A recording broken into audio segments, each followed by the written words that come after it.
Bismillahirrahmanirrahim. Assalamualaikum warahmatullahi wabarakatuh.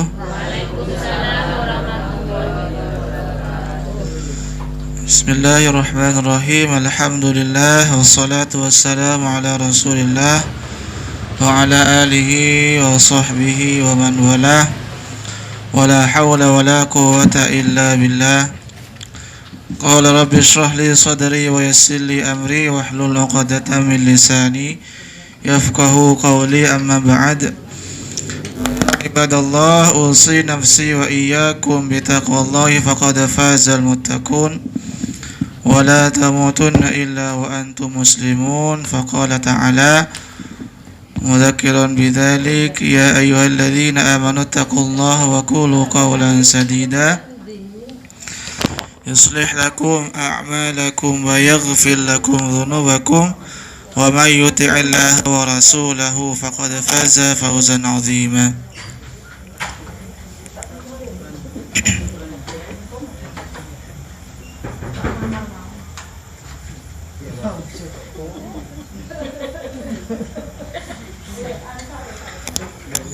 Ya, suaranya kedengaran Bapak Ibu ya? Jelas. Nggih lagi.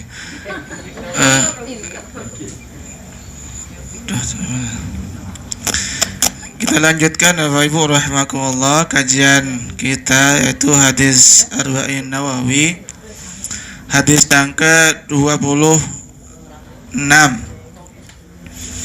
Hadis yang ke-26. An Abi Hurairah radhiyallahu anhu, dari Abu Hurairah radhiyallahu an, qala, beliau berkata, qala Rasulullah sallallahu alaihi wasallam, satu kali Rasulullah sallallahu alaihi wasallam pernah bersabda. Jadi dari Abu Hurairah, beliau berkata, meriwayatkan dari Rasulullah sallallahu alaihi wasallam. Apa kata Nabi?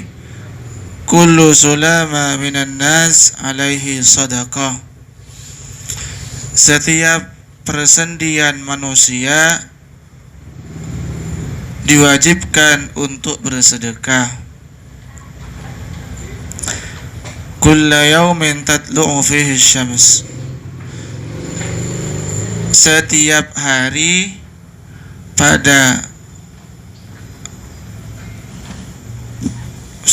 hari mulai matahari terbit. Setiap persendian manusia diwajibkan untuk bersedekah setiap hari mulai terbitnya matahari. Ta'adulu bainal itsnaini shadaqah. Engkau berbuat adil dan berbuat adil atau mendamaikan dua orang yang berselisih adalah sedekah atau sedekah. Jadi engkau berbuat adil atau mendamaikan dua orang yang berselisih adalah sedekah. Wa tu'inu ar-rajula fi dabatihi fatahmiluhu 'alaiha. Engkau membantu seseorang menaiki kendaraannya, au tarfa'u lahu 'alaiha mata'ahu, atau mengangkat barang-barangnya ke atas kendaraannya adalah sedekah. Jadi engkau membantu seseorang naik ke atas kendaraan dia, atau ikut membantu mengangkat barang-barangnya ke atas kendaraan dia, itu adalah sedekah. Wal kalimatu thayyibatu shadaqah. Kalimat-kalimat thayyibah adalah sedekah.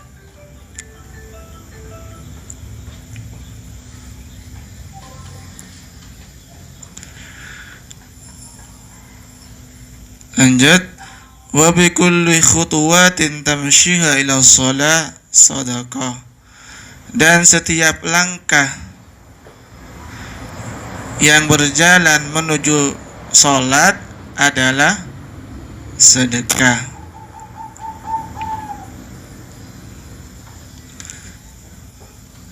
Wa tumitul adza 'anit thariq sadaqah.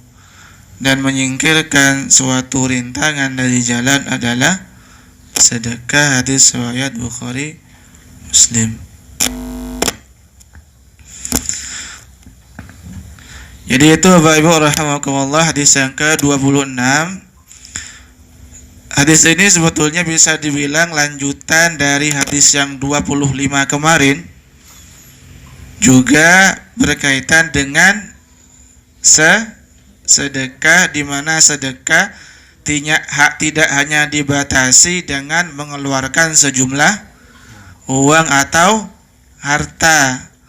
Kemarin kan hadisnya sedikit mengulang, satu ketika seorang mengadu kepada Nabi, "Ya Rasulullah, para orang-orang kaya itu kok enak banget, mereka banyak mendulang pahala.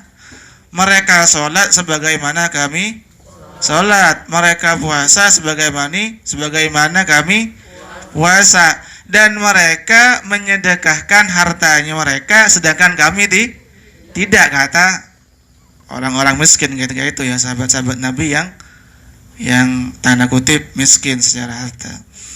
Nah, setelah itu kemudian Nabi menyampaikan, bukankah Allah memberikan banyak jalan untuk bersedekah? Bukankah setiap kalimat la ilaha illallah itu sedekah? Bukankah setiap kalimat subhanallah itu sedekah? Bukankah setiap kalimat alhamdulillah itu sedekah? Termasuk amar ma'ruf nahi munkar juga sedekah, dan mohon maaf, bermesraan atau bahkan berhubungan intim dengan istrimu adalah juga sedekah. Maksud Tuhan ya, sedekah katanya. Sedekah itu kemarin artinya sedekah oleh Rasulullah tidak dibatasi dengan hanya mengeluarkan sejumlah harta atau uang, walaupun memang makna yang umum adalah mengeluarkan sejumlah uang atau sejumlah harta, tapi tidak hanya itu saja. Nah, dalam hadis yang ke-26 ini Nabi memberikan penjelasan tambahan berkaitan sedekah ini, bahwa kata Nabi SAW, setiap persendian itu ada sedekahnya, wajib bersedekah sendi. Maksudnya sedekah di sini dijadikan media untuk beribadah kepada Allah Subhanahu wa ta'ala. Jadi setiap anggota tubuh kita diperuntukkan, difokuskan untuk beribadah, mendekatkan diri kepada Allah Subhanahu wa ta'ala. Itulah maksud dari kata sedekah itu tadi. Berkaitan dengan sendi ini,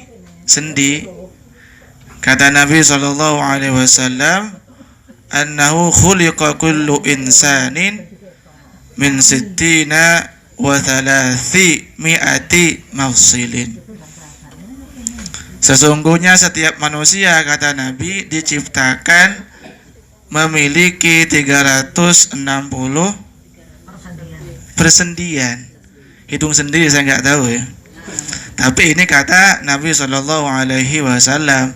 Tentunya kita yakini benar ya. Kalau mungkin ada yang belajar anatomi tubuh manusia bisa dihitung ya, bener nggak Nabi ini? Tapi bener mestinya ya, jumlahnya itu.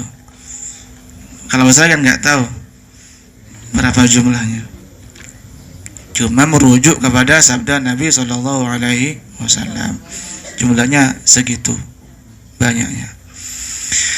Bapak Ibu rahimakumullah, kita sedikit mengulas kalimat demi kalimat sabda Nabi ini. bahwa lagi-lagi Nabi tidak membatasi sedekah dalam pengertian mengeluarkan uang atau sejumlah harta. Apa saja contoh-contoh sedekah? Nabi menyebutkan di situ. Apa yang pertama tadi? Ta'dilu bainal itsnaini shadaqah. Berbuat adil atau mendamaikan dua orang yang berselisih adalah sedekah. Ini penting sekali ini. Berbuat adil atau mendamaikan. Berkaitan dengan mendamaikan ini, Bapak Ibu rahimakumullah, memang diperintahkan oleh Allah Subhanahu wa taala. Bahasa Arabnya mendamaikan itu islah ya. Islah. Kalau orangnya disebut muslih ya. Kalau tindakannya disebut islah, mendamaikan orang lain atau melakukan perbaikan. Adapun orangnya disebut dengan muslih, Pak Muslih. Itu berarti orang yang selalu melakukan perbaikan atau memberikan memediasi orang agar berdamai. Itu muslih. Berkaitan dengan mendamaikan orang lain, Allah sebutkan di Quran, Bapak Ibu rahimakumullah, di surah Al-Hujurat, surah ke-49 ayat 9 dan 10. Kata Allah, wa in ta'ifatani minal mu'minina qatatalu fa aslihu bainahuma. Apabila dua kelompok orang-orang muslim atau dua orang muslim mereka berselisih, mereka bertengkar, fa aslihu bainahuma bil adl. Maka damaikanlah mereka. Jadi ternyata diperintahkan oleh Allah Subhanahu wa taala ketika ada orang muslim ataupun bukan non muslim sekalipun, ada seorang dua orang yang berselisih, maka diperintahkan oleh Allah untuk mendamaikan mereka. Lebih-lebih yang berselisih, yang bertengkar itu adalah orang-orang muslim, orang-orang mukmin. Kenapa diminta untuk didamaikan orang-orang mukmin, orang muslim yang berselisih ini? Allah menjawab di ayat 10-nya, innamal mu'minuna ikhwatun fa aslihu baina akhawaykum. Karena orang mukmin itu adalah apa? Bersaudara semuanya. Walaupun mungkin tidak ada ikatan darah, tetapi diikat dengan kalimat la ilaha illallah Muhammadur Rasulullah, dan itu ikatan yang lebih kuat, lebih erat daripada sekedar, tanda kutip ya, daripada sekedar ikatan darah. Makanya disebutkan oleh sebagian ulama itu al-ikhwatul islami aqwa min ikhwatin nasabi. Persaudaraan yang dibalut, diikat dengan Islam dan iman itu aqwa, lebih kuat daripada ikatan nasab. Itu, dan itu memang ditopang oleh firman Allah Subhanahu wa taala. Bahkan kata Nabi sallallahu alaihi wasallam, perumpamaan orang mukmin itu seperti jasad. Mathalul mu'mini mithlul jasad. Perumpamaan orang mukmin itu seperti jasad. Idza ishtaka minhu adawun tada'a sairul jasadi bis-sahri wal humma. Gimana jasad? Kalau ada satu anggota tubuh yang merasakan sakit, seluruhnya akan juga merasakan sakit. Itu idealnya ya, itu idealnya, tapi sulit apa Ibu? Sulit. Itu ideal tuh. Masyarakat muslim mukmin yang ideal, ketika saudara muslimnya tertimpa masalah, tertimpa musibah, dia ikut andil untuk membantu atau meringankan bebannya. Itu muslim yang ideal tentunya. Semoga kita mengarah ke situ Bapak Ibu rahimakumullah, walaupun sulit ya, sulit ini. Sulit. Ya. Termasuk berkaitan dengan mendamaikan orang lain ini, Allah sebutkan di Quran di surah yang lain Bapak Ibu. Jadi berkaitan dengan perintah mendamaikan dua orang yang berselisih atau lebih malah gitu ya. Allah sebutkan di Quran surah An-Nisa surah keempat ayat 35. Kata Allah, wa in khiftum syiqaqa bainihima fab'athu hakaman min ahlihi wa hakaman min ahliha yurida islaha yuwaffiqillahu bainahuma al-ayah. Ini ayat tentang suami istri ya Pak Ibu ya. Mas Ridwan gak masuk di sini ya. Gitu. Ketika engkau, kata Allah Subhanahu wa taala, pura-pura batuk. Ketika kau melihat dua orang suami istri yang berselisih, kata Allah, bertengkar, maka utuslah orang ketiga dari pihak, utuslah orang dari pihak suami, dari pihak istri. Kemudian mereka berdiskusi gimana caranya agar dua suami istri yang berselisih ini bisa akur, bisa damai kembali. Nah ini, karena sering kami sampaikan, kalau udah kadung bertengkar kan gengsi, mau nyapa duluan ya. Misalnya udah bertengkar, si suami malu, bukan malu, gengsi untuk nyapa duluan ke istrinya. Istrinya sama, enggak lah dia yang salah kok, kata istrinya itu. Gitu-gitu udah. Sama-sama gengsi, sama-sama itu harga diri katanya. Gak mau berdamai kalau tidak ditengahi oleh orang ketiga, orang lain. Padahal idealnya si suami minta maaf ya, gitulah kurang lebih ya. Ibu-ibu senang nih kalau dibilang suami minta maaf duluan ya. Gitu. Kalau tidak, utus orang ketiga biar nanti mereka reda, bisa berdamai kembali. Gitu. Ada mediatornya Bapak Ibu ya. Jadi ada orang yang memediasi bagaimana dua orang yang bertengkar ini bisa berdamai, dan itu merupakan perintah Allah dan tentunya merupakan pahala yang sangat besar di sisi Allah Subhanahu wa taala. Nah, jadi itu mendamaikan dua orang yang berselisih adalah merupakan sedekah. Itu bagian dari sedekah, dicatat pahala ibadah kepada Allah Subhanahu wa taala. Termasuk berbuat adil kepada dua orang yang berselisih. Kadangkala kalau temannya berselisih dengan orang lain, yang dimenangkan siapa? Temannya. Kita jadi hakim nih gitu ya. Udah gitu ya. Karena temannya, atau mungkin karena dia yang bayar, atau mungkin transfer gitu ya, sekian ribu rupiah, $1.000 maksudnya.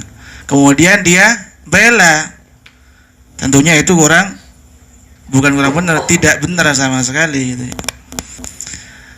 Makanya Allah sebutkan Bapak Ibu rahimakumullah berkaitan dengan berbuat adil ini kepada orang yang benar, kepada siapapun.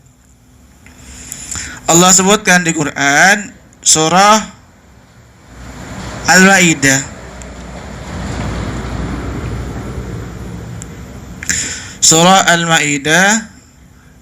surah ke-5 ayat ke-8.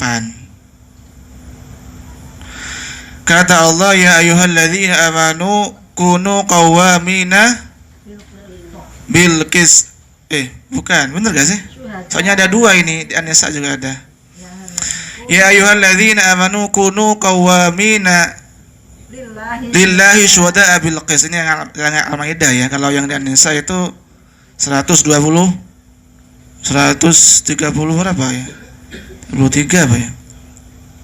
Al-Maidah ayat 8 kata Allah, wahai orang-orang yang beriman, jadilah kamu orang-orang yang menegakkan keadilan.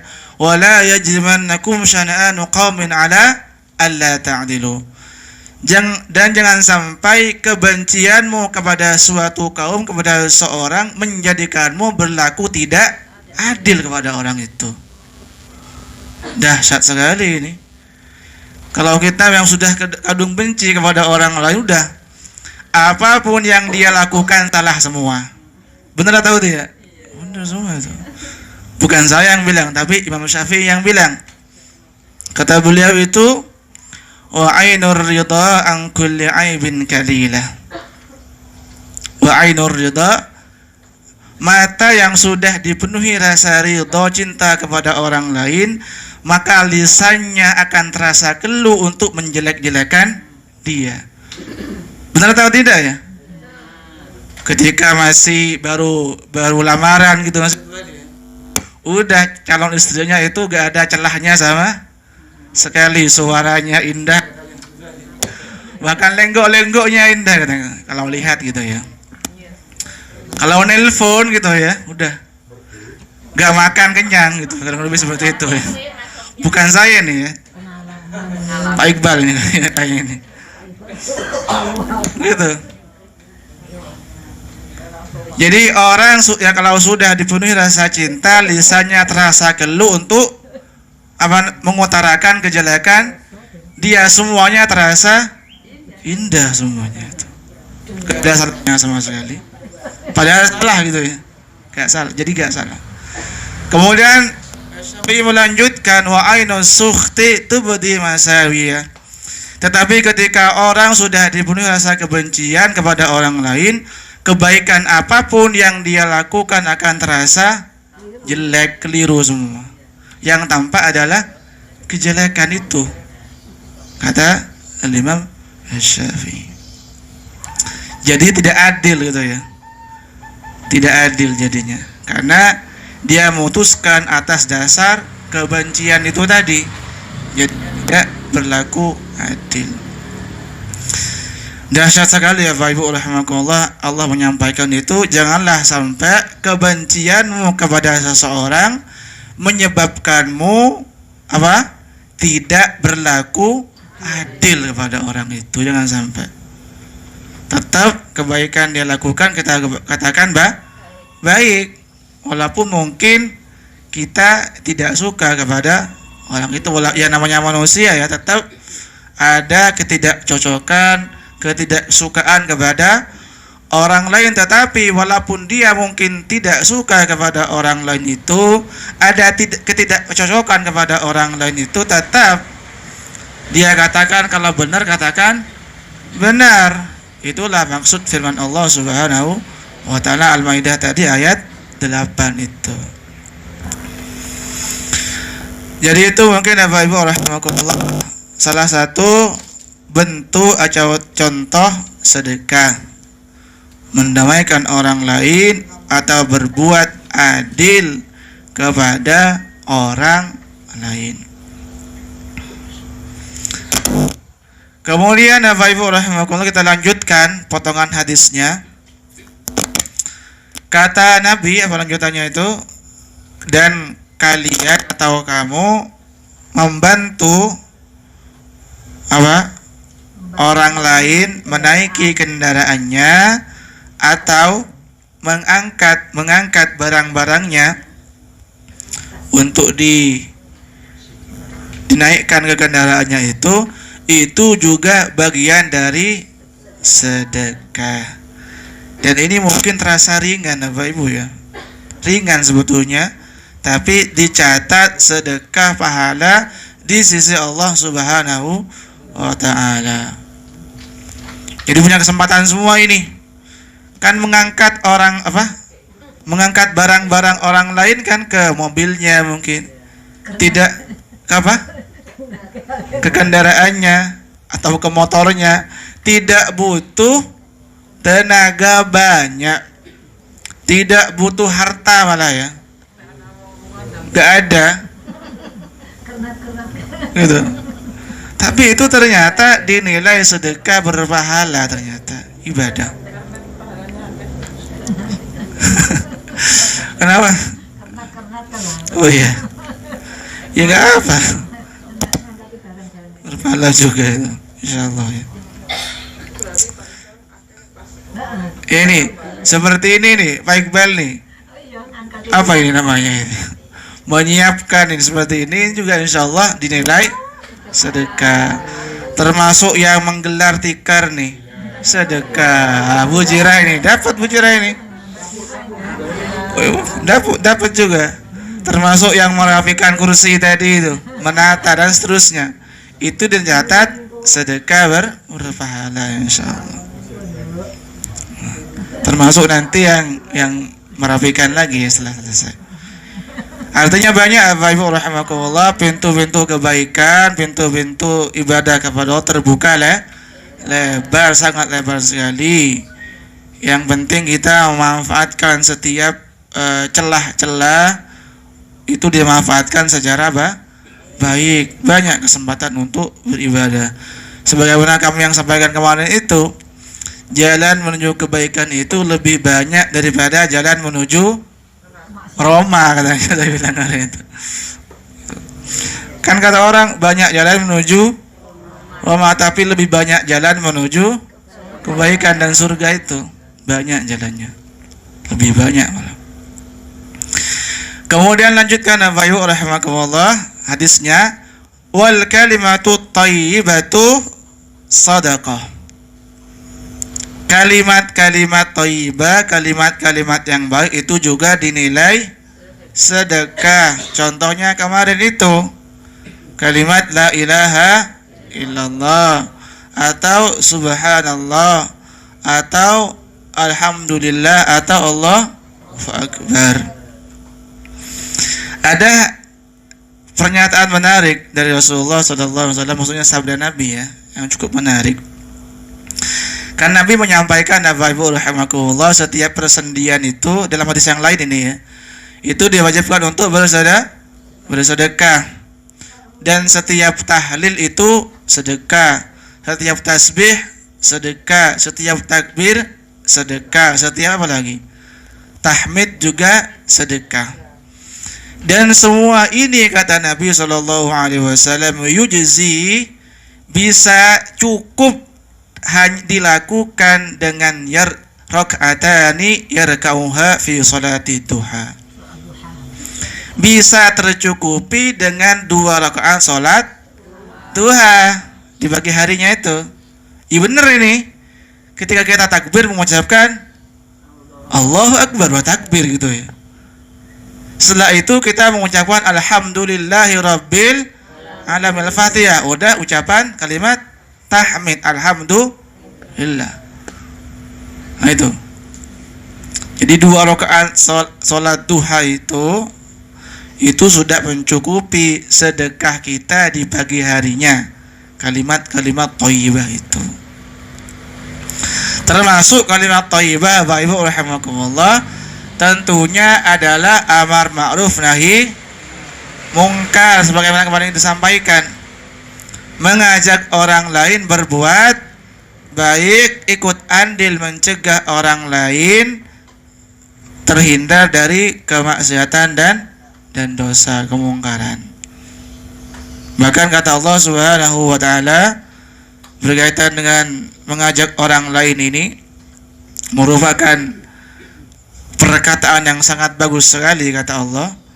Allah sebutkan di Quran, Bapak Ibu rahimakumullah, surah Fussilat, surah ke-41 ya, ayat ke-33, kata Allah, wa man ahsanu qawlan mimman da'a ila Allahi wa 'amila shalihan wa qala innani minal muslimin. Wa man ahsanu qawlan, adakah orang yang lebih bagus, lebih baik perkataannya, melebihi orang yang mengajak orang lain menuju Allah Subhanahu wa taala. Jadi ucapan, tidak ada kalimat, perkataan, ucapan yang lebih bagus, yang lebih baik melebihi ucapan yang di situ ada ajakan mengajak orang lain menuju kebaikan. Itu dahsyat itu. Termasuk mencegah orang lain dari kemungkaran. Kalau tidak bisa mengucapkan kebaikan, melantunkan kalimat thayyibah, setidaknya diam Bapak Ibu. Ngaji malas, salat duha malas, mengucapkan kalimat la ilaha illallah malas juga, takbir malas juga, ghibah orang mahir gitu ya. Udah itu. Setidaknya tidak gibahi orang, setidaknya tidak memfitnah orang, walaupun mungkin belum mampu untuk melantunkan kalimat-kalimat thayyibah, tapi setidaknya tidak bertambah kemaksiatan dia gitu ya. Itu sudah lumayan. Kan mungkin pernah kami sampaikan Bapak Ibu rahimakumullah, orang mukmin muslim yang ideal adalah apa? Perintah dia kerjakan, larangan ditinggalkan. Tetapi ada orang yang paling hancur gitu ya. Perintah dia tinggalkan, larangan dia kerjakan, udah itu. Tetapi ada orang juga perintah dilakukan, maksiat dilakukan juga gitu ya. Ini. Sebaliknya ada juga orang larangan dia tinggalkan, perintah Allah juga ditinggalkan juga, udah. Salat enggak, puasa enggak, gitu ya. Zina juga enggak, semuanya enggak. Ada yang semuanya dikerjakan, salat iya, puasa iya, zina iya, khamar iya, semua iya. Riba iya, semua jadi iya. Itu kurang ideal. Yang ideal itu tadi, perintah Allah dikerjakan, larangan Allah ditinggalkan sepenuhnya kalau larangan Allah ya. Kita lanjutkan Bapak Ibu rahimakumullah. Jadi yang ketiga contoh sedekah adalah kalimat-kalimat thayyibah. Subhanallah, alhamdulillah.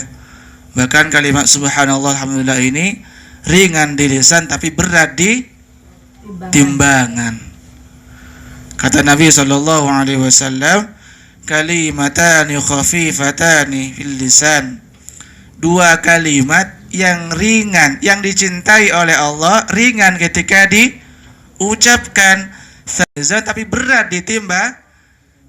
Timbangan apa itu? Timbangan amal, yaitu alhamdulillah, subhanallah wal alhamdulillah. Itu ringan di lisan tapi berat di timbangan amal kebaikan kita. Bapak Ibu rahimakumullah, kita lanjutkan potongan hadis Nabi yang tadi itu. Lanjutannya kata Rasulullah, setiap langkah kita menuju masjid, menuju musholla, itu dicatat sedekah amal kebaikan. Udah.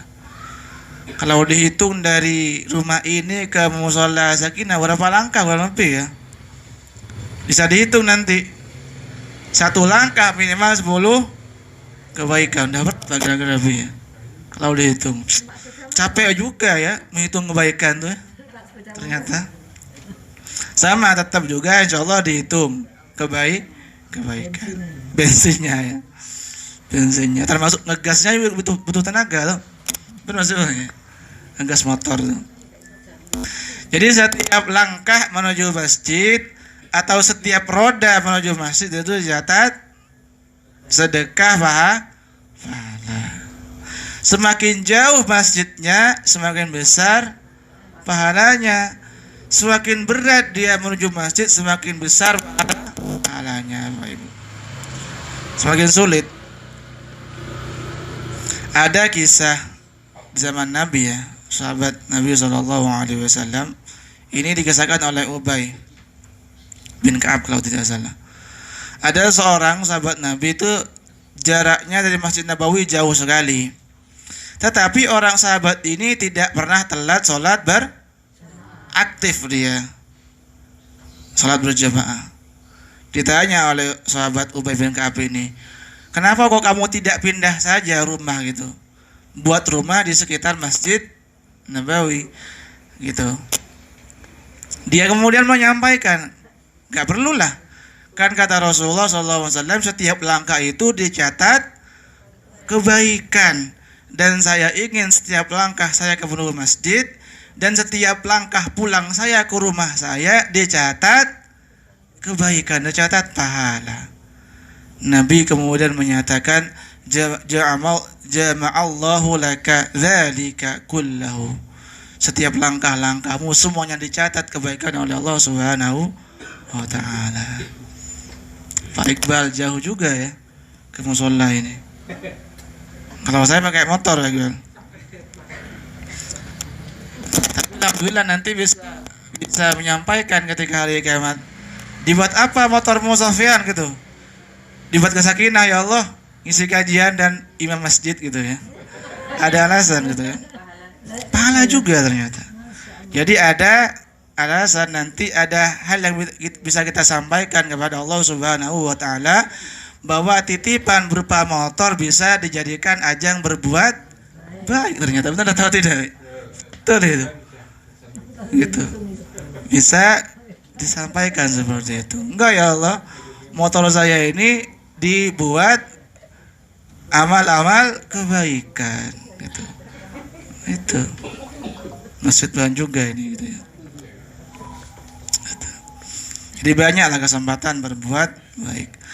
Bahkan kata Nabi SAW itu, Bapak Ibu, man tatahhara fi baitihi, barang siapa yang berwudu di rumahnya, wudu gitu ya, sebelum berangkat ke mushola berwudu.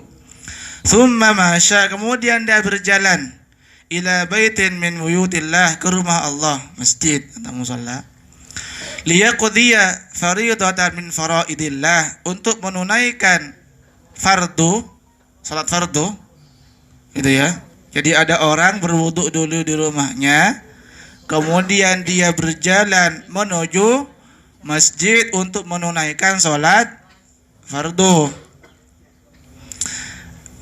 Kemudian kata Nabi, kanat khutwatani ihdahuma tahuttu khati'atan, maka dia memiliki dua langkah.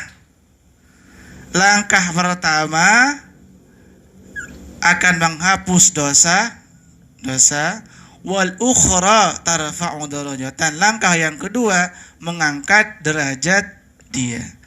Jadi dihitung, tinggal ngitung nih. Ke mushola Sakinah katakanlah 100 langkah. Langkah pertama menghapus dosa, langkah kedua mengangkat derajat, langkah ketiga menghapus dosa lagi, langkah keempat mengangkat derajat. Sampai bosan kita menghitung itu. Ternyata berat juga menghitung kebaikan itu ya. Berat juga. Tetapi Allah itu innallaha sari'ul hisab, Allah cepat penghitungan amalnya itu. Cepat nih penghitungan amalnya. Kalau kita sudah ngitung, kewalahan. Jadi itu Bapak Ibu rahimahullah, setiap langkah kita menuju masjid, menuju taklim dan seterusnya, insya Allah dihitung pahala. Siapa yang paling jauh di sini ya Bapak Ibu? Maaf ya, ini saya tanya. Pak Takin, Pak Iqbal, Palu ini. Pak Iqbal. Di sini. Yang paling jauh dari sini insya Allah pahalanya lebih gede ya Bapak Ibu. Bener ini. Mungkin ada yang dari mana ya sini? Dari Sukamora mungkin. Insya Allah itu lebih besar pahalanya ini, bener ini. Dari Terung mungkin, atau mungkin dari Magetan. Itu insya Allah.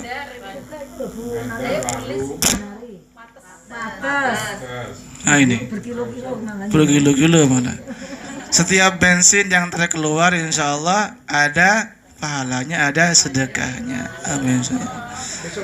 Nah itu. setiap oli berapa mili yang terkurangi itu ada sedekahnya, ada pahalanya, insya Allah. Gitu. Kemudian sedikit lagi ya Pak Ibu, lanjut. Apa kalimat terakhir itu? Wa tumitul adza 'anit thariq shadaqah. Menyingkirkan rintangan dari jalan itu dinilai, dicatat sedekah berpahala. Mungkin duri di jalan kita singkirkan, ada batu di jalan disingkirkan, ada uangnya orang jatuh diapain? Ya diambil, kemudian diumumkan gitu ya Pak Ibu. Jangan uang lain masuk kantong, jangan. Udah uang lain masuk kantong.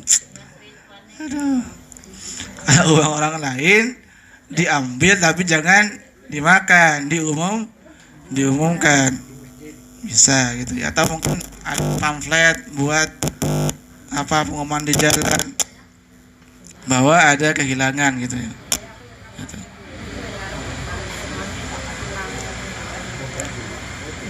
Ya diumumkan dulu Pak Ibu ya. Jangan dimakan. Diumumkan. Apa sebelum di itu diumumkan dulu mungkin Pak Ibu. Diumumkan dulu.